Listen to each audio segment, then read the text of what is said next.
Hello everyone, I'm Mark Cook. I'm the CEO of Shiny Shoe. We are the creators of Monster Train. Welcome to another developer stream. Today is December 17th, 2020. Happy holidays to everyone out there. Today we got some new stuff to go over. So obviously one of the biggest pieces of news that just happened in the last few days, even after the stream I did last week, we still weren't able to say anything at that time, but we are now out on Xbox One. You can play it on Xbox Series S or X with the kind of backwards compatibility mode for Xbox One. And we're out on the Windows 10 store. And we are in Game Pass. So if you are interested in playing the game on any of those platforms, please go and check it out. Hopefully it should work great. It's in parity with all of the Steam and GOG versions. And so everyone can play multiplayer together. Yeah, I'm excited about it. So I do want to go over a couple of points, like some common questions that I think are worth answering. And if there's any other questions about it, I'm happy to try to answer those too. So here we go. I'm looking over here at a reference list. Is multiplayer cross-platform compatible between those playing on Steam or GOG? The answer is yes. So by default, all platforms are playing multiplayer together. So you're all playing the same kind of daily challenge. You can play Hell Rush together, so on and so forth. On the Xbox platforms, users can disable crossplay. That's a requirement from Microsoft. But by default, it's turned on, and we expect most people will want to leave it on because there's unlike some games like a first-person shooter, there's really no advantage in my mind in Monster Train to be playing on a mouse and keyboard versus a controller. So yeah, we think players are going to want to be all together just to have a better and more competitive ecosystem. That guy called Max says, what's it like knowing you made a banging game? Well, thank you for the question. It feels good, right? Yeah, we're happy that people like the game and, excited to share it with more new folks as we release on new platforms like Xbox. Another Amber asked, not a question, but Monster Train helped so much through the quarantine. Love y'all. Well, I'm glad it did for you because it did for me too. Having something interesting to work on also helped us through the quarantine. And I'm still working from home. I'm here in my house streaming right now. Definitely looking forward to going back to our office someday, middle of next year maybe. I'm not sure. But yeah, it's nice to have video games in general as entertainment to keep us occupied and interested during these trying times. All right, other things that we've seen asked. So if you already own the game on Steam and you get it for Game Pass, are there cross saves? So the answer to this one right now, unfortunately, is no. We don't have a way to copy your progress from Steam to Xbox One, for example, or at least no official way right now. If somebody figures out how to do it, then more power to you. But as of right now, there's no official way, unfortunately. So you will have to start anew if you start on those platforms. However, if you are playing within the Xbox ecosystem, there is cross-save between Windows 10 and Xbox One and Xbox Series. So if you're using the same Microsoft account on those, just like if you use the same Steam account on two computers, there's cloud save. If you use the same Microsoft account on multiple platforms, the saves will be kind of shared together, but not between Steam and Xbox Live. Jaded Jordy, question, what is the next best thing coming for Monster Train that'll knock our socks off? Well, we have this big upcoming new DLC that adds the new Wormkin clan amongst many other things. And so we've been kind of talking a little bit about that as we go week by week. And I'm going to reveal some more things today. Last week, we revealed 5 new cards for the original 5 clans. And this week, after we're done talking about Xbox, we're going to look at new Clanless Artifacts from the DLC. So there's 11, I counted 11 new Clanless Artifacts right now that could show up in any run that kind of add more variety and more strategic possibilities. So we're going to take a look at those. All right, King Karate 1. I am going to wait to answer your question about DLC until we finish talking about Xbox. So let me wrap that up, then let's switch over to talking about DLC. Another common question, do you need Xbox Live Gold to play multiplayer? On Xbox One, you definitely do. That's a requirement from Microsoft. On Windows 10 Store, I think the answer is no, but I'm not 100% sure. So, but in general, within the Xbox ecosystem, it's a Microsoft requirement to have Xbox Gold. So we are following whatever guidelines that they prescribe on the platform. Can I do a daily challenge without Xbox Live Gold? The answer to that right now is no, because any multiplayer mode that shows other players requires you to have that kind of restriction. Does it have in-game chat? No, there is no in-game chat, no in-game voice chat. If you want to do voice chat, you of course can use the platform features like creating a party within the Xbox dashboard and so on, but there is no in-game voice chat and not across platforms or anything. So same experience that currently exists on Steam.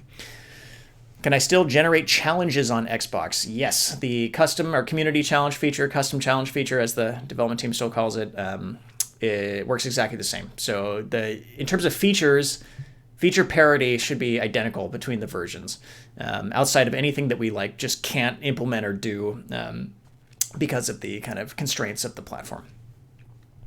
And one final question, are there any unique achievements exclusive to Xbox? No, so it's the same list of achievements that are on the other platforms. I missed one thing. Gaming Bowsra asks, are there any news on a Nintendo Switch port? No news at this time to announce about other platforms, other than to say what I've said in the past. I think that we are still definitely investigating the possibilities of additional platforms for Monster Train. Another Amber asks, time for an actual question. Do you feel the comparison to games such as Slay the Spire hurt the game's reputation and reception or helped it? How have other games in the genre affected the development of Monster Train? I don't think it's hurt our reputation. We definitely took some inspiration from Slay the Spire, and there's a bunch of fans of that game on the development team. So, no, I don't think that hurt us at all, in my opinion. And there's a number of other titles that the game designers especially referenced as kind of inspirations. I think another one was called Dream Quest, if I'm remembering correctly. It's not something that I've personally played, but our design lead, Andrew Krausnick, who you've seen on stream, I think he streamed 2 weeks ago. I think that's right, has mentioned in the past. So, yeah, Dominion in terms of the board game and so on. So it's certainly a number of influences and inspirations. And it's no surprise that we're getting compared to Slay the Spire because it's a great game and it's really well known and it's sold really well. So a lot of people know Slay the Spire. So, yeah, we're fans of their work. I think since we've launched, we're just kind of forging our own path, I feel, and not looking towards other titles as much. So we're trying to just maximize the potential of what's cool about, specifically our game. So I feel like the influences when we were thinking a lot about the kind of early design of the title, that feels like that's 2 years ago now. And these days we're just trying to, stay within how can we make Monster Train as it is and a kind of our unique place in the world as cool as possible. So that's what we've been working on, and that's what we're building up towards in this new DLC. So I'm not ready yet to reveal the name. We're kind of thinking about what we're going to reveal and when, and there's more features in the DLC that you guys haven't seen yet. Andrew played a run with Wormkin 2 weeks ago, but we are ready to reveal some more new content. So I'm going to jump over to that now.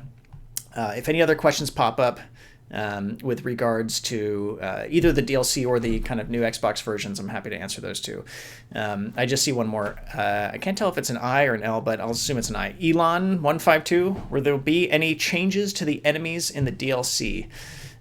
Yes, though we're not ready to talk about how exactly that works yet. So that'll probably come on our next stream, most likely, I would guess. Which is going to be in 2021. I think this is going to be the last Monster Train developer stream for this year as we head into the holiday period. All right. Okay, wait, one more. Show Gel. The More Boss Information mod gives info on mini-bosses and final bosses, including abilities and health and attack. Will it come to the game? I don't like to use mods.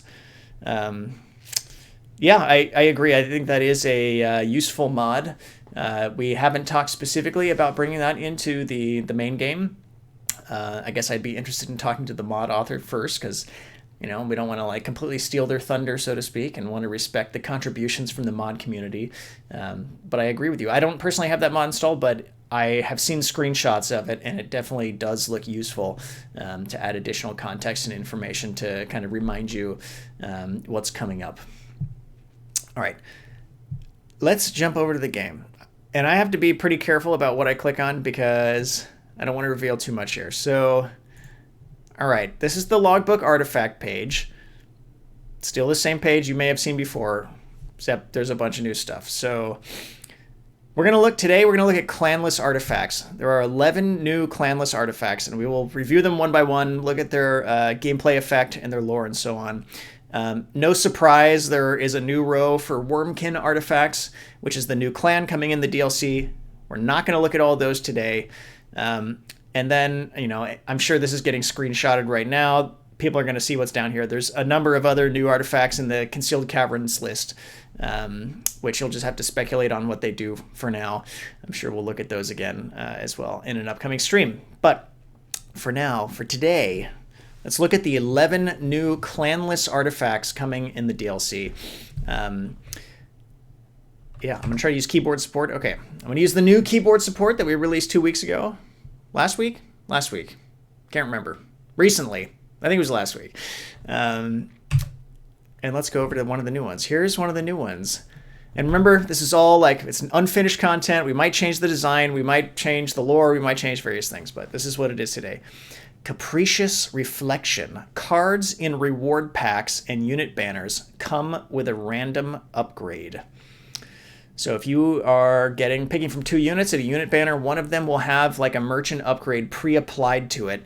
It is random, so sometimes those upgrades are garbage for what the unit is, and other times they can be very useful. I think one of the funny ones I saw from the private beta is one of the, I'm forgetting the name of the unit, but it's a unit in the Awoken clan that gives you the ability to draw an extra card every turn. Had the Burnout upgrade on it, so it had Burnout 1, and so died before its effect could ever be useful.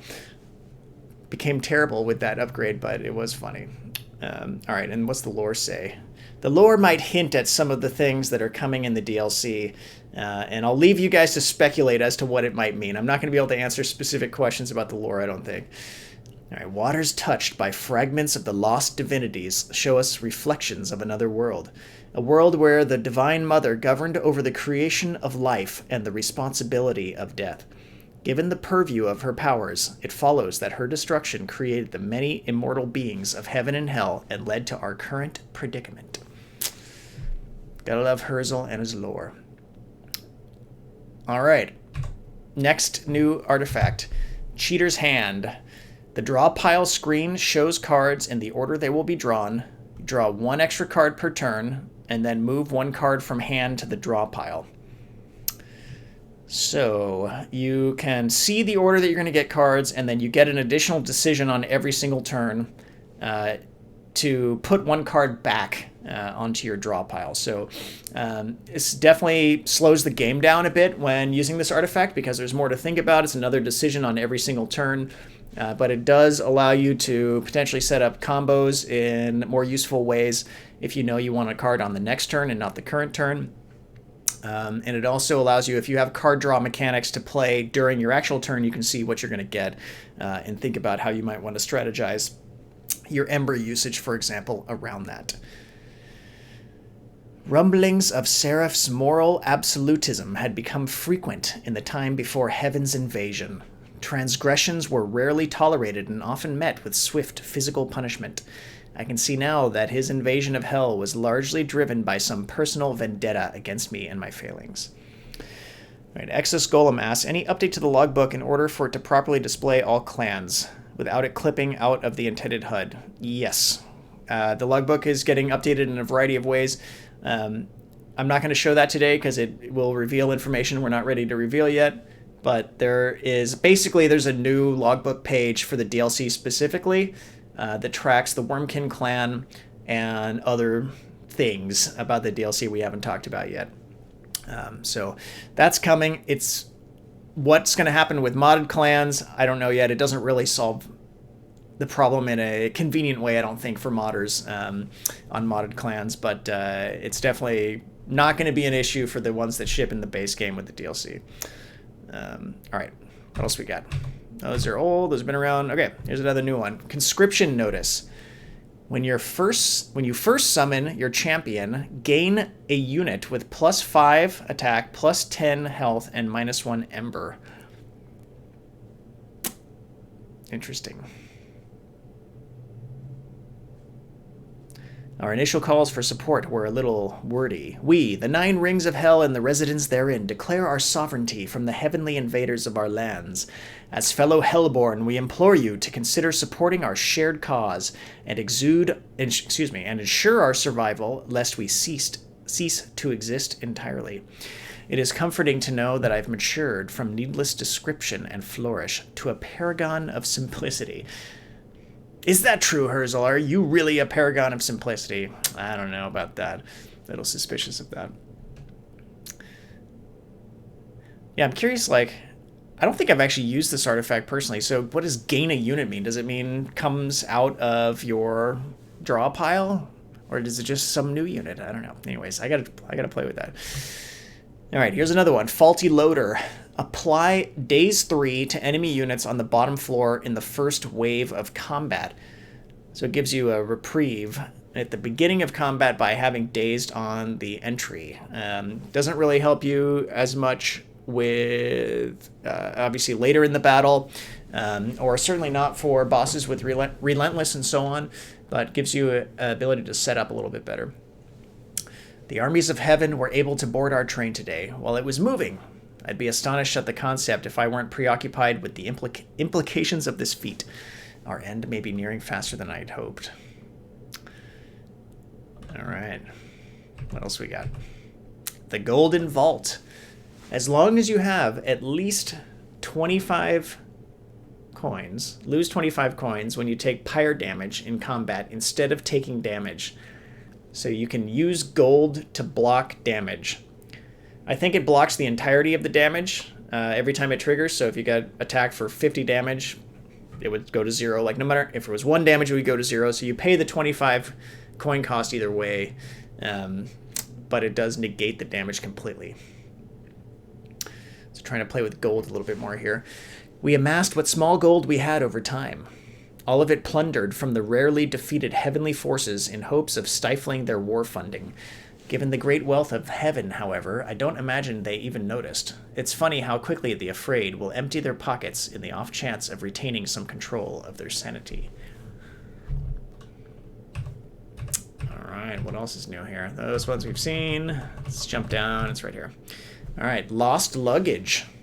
Draw to a full hand at the start of each battle. It's handy if you have a lot of cards you want to get into your hand. Contrary to common belief, demons do not travel light. Demons in our world, they got a lot of luggage, you know? You can't go anywhere without 3 suitcases. Supposedly, the souls of heaven and hell should require less worldly attachments than the humans they consider to be so lowly. But I can tell you that is absolutely untrue. I once saw a Hellhorn demon bring aboard 6 bursting suitcases. When I asked if all of it was needed, the demon only glared and growled. Only then have I truly known fear. I like that one.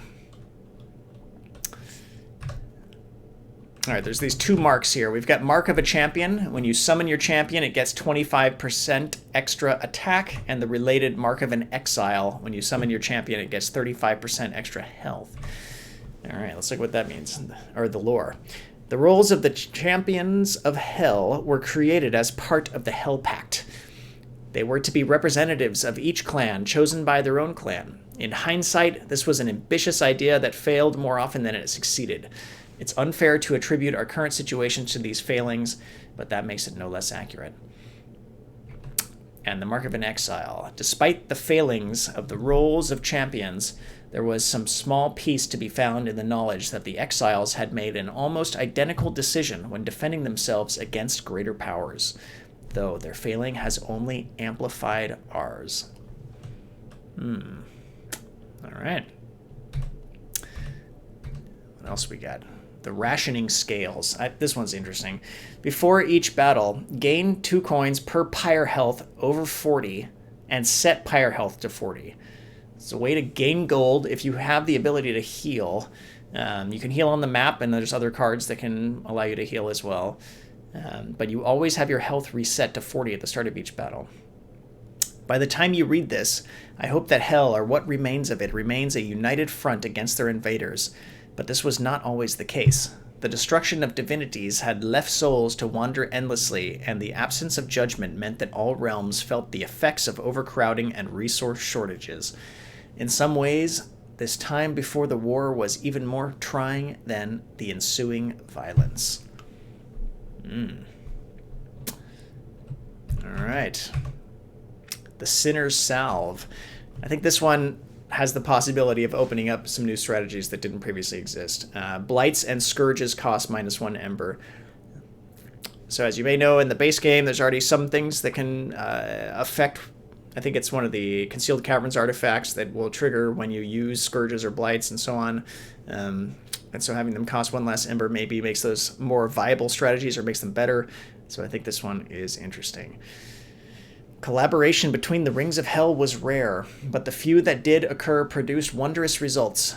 Water from the Stygian Sea, blessed by the channelers of the Wildwood, created a solution capable of soothing the pains of heaven's wretched sinner contraptions. However, this was used only a handful of times. Those contraptions rarely had survivors. No. All right, there's just one left. It's a very simple one. We've got the Worn Grindstone.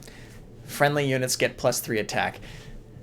This was like an obvious omission to me. It's not the most exciting one, although it is useful for sure. There's one of the artifacts that was already in the game. It's Hammered Chest Plates gave health.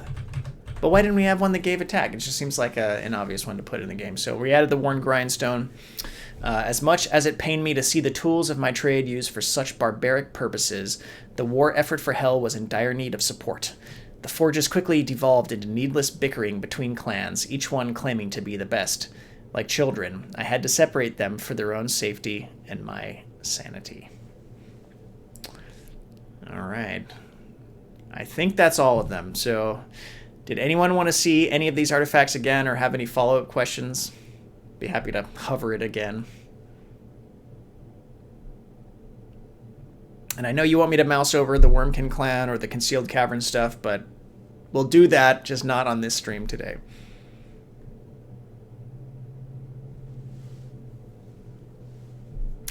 The letter. Conscription notice.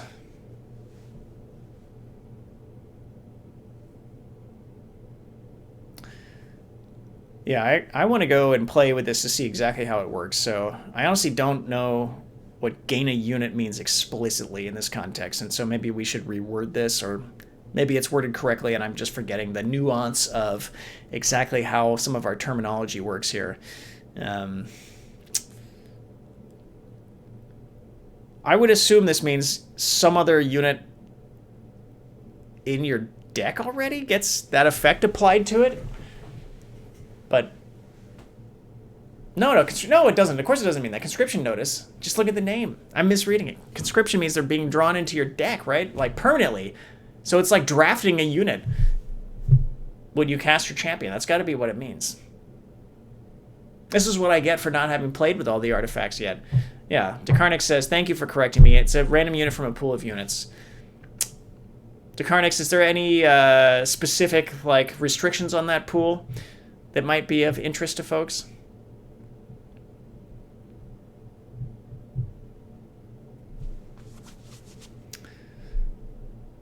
Well, you can post that in the chat. The one after the luggage is the Mark of a Champion. When you summon your champion, it gets 25% attack, extra attack.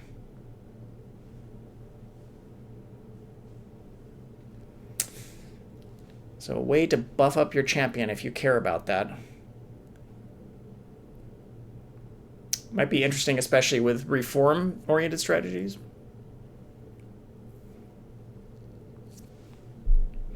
All right, the restriction on the conscription notice currently is, Decarnix says, they are all capacity 2.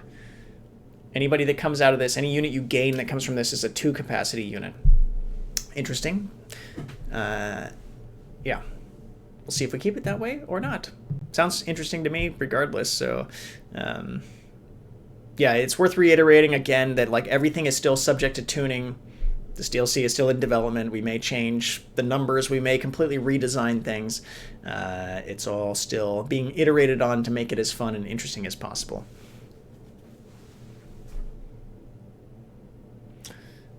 All right. Well, that's all we were planning to show and talk about today. If there are any other questions about Xbox family stuff, Game Pass, or the new DLC content, either what we've already shown or what I showed today, happy to try to answer it. So I'll hold here for a sec to see if there's any questions that pop up.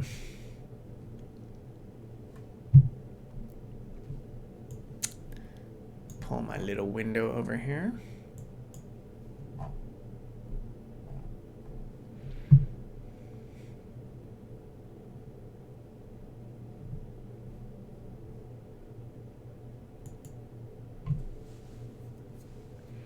Flying Penguin, yo! I played Xbox last night and loved the control scheme. Cool! Thank you for the feedback. I'm glad you think it's working well. I definitely took some iteration. I think it feels pretty good right now.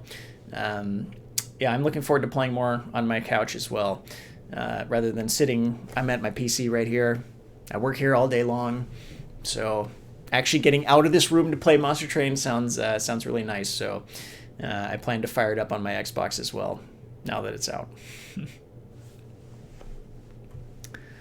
Any thoughts on game streaming for mobile through Game Pass? Yeah, xCloud, I think it's called, right?